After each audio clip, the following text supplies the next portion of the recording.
নমস্কাৰ বন্ধুসকল, পুনৰবাৰ স্বাগতম জনাইছোঁ আমাৰ ইউটিউব চেনেল হেল্প ফৰ আছামলৈ। বন্ধুসকল, আজি এটা নতুন ভিডিঅ' লৈ আপোনালোকক স্বাগতম জনাইছোঁ। ভিডিঅ'টো হ'ল আপোনাৰ কাৰ জৰিয়তে আপুনি পাব নাগৰিকত্ব, কোনো কাগজ নোহোৱাকৈ ডাইৰেক্ট নাগৰিকত্ব পাব আপুনি কাৰ জৰিয়তে। মন্ত্ৰী হিমন্ত বিশ্ব শৰ্মাৰ মতে পশ্চিমবংগত সৰ্বাধিক 1 কোটি লোকে কাৰ যোগেদি পাব নাগৰিকত্ব। মন্ত্ৰী হিমন্ত বিশ্ব শৰ্মাৰ মতে কাৰ জৰিয়তে অসমত 3 পৰা 5 লাখ পাব নাগৰিকত্ব, তাতকৈ বেছি পাব পশ্চিমবংগত 1 কোটি। ৰাজ্যজুৰি কা বিৰোধী আন্দোলনৰ তীব্ৰতৰ হোৱাৰ সময়তে মন্ত্ৰী ডক্টৰ হিমন্ত বিশ্ব শৰ্মাই দিলে কেতবোৰ বিশেষ তথ্য।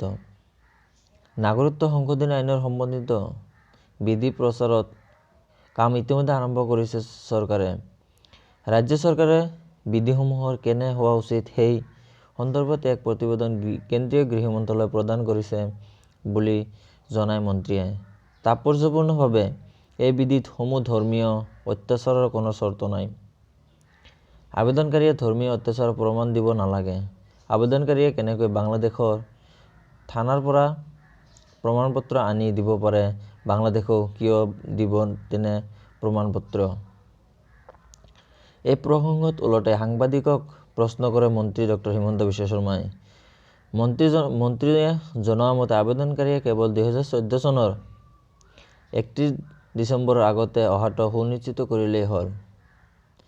হিমন্ত বিশ্ব শৰ্মাৰ দাবী, নিয়ম নিৰ্ধাৰিত হোৱাৰ পাছত অসমৰ ৰাইজে আৰু অধিক আশ্বস্ত হ'ব পাৰিব।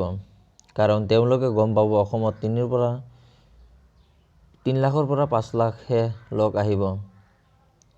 মন্ত্ৰী হিমন্ত বিশ্ব শৰ্মাৰ মতে পশ্চিমবংগত সৰ্বাধিক 1 কোটি অধিক লোকে কাৰ যোগেদি পাব নাগৰিকত্ব। মন্ত্ৰী ডক্টৰ হিমন্ত বিশ্ব শৰ্মাৰ মতে অসমত কেৱল 3 পৰা 5 লাখহে নাগৰিকত্ব পাব কা জৰিয়তে, আৰু ঠিক তেনেকৈয়ে পশ্চিমবংগত পাব 1 কোটি লোক। যিসকলৰ এতিয়া কোনো কাগজ পাতি নাই তেওঁলোকৰ কাৰণে এটা সুখবৰ, তেওঁলোকে ডাইৰেক্ট নাগৰিকত্ব পাব।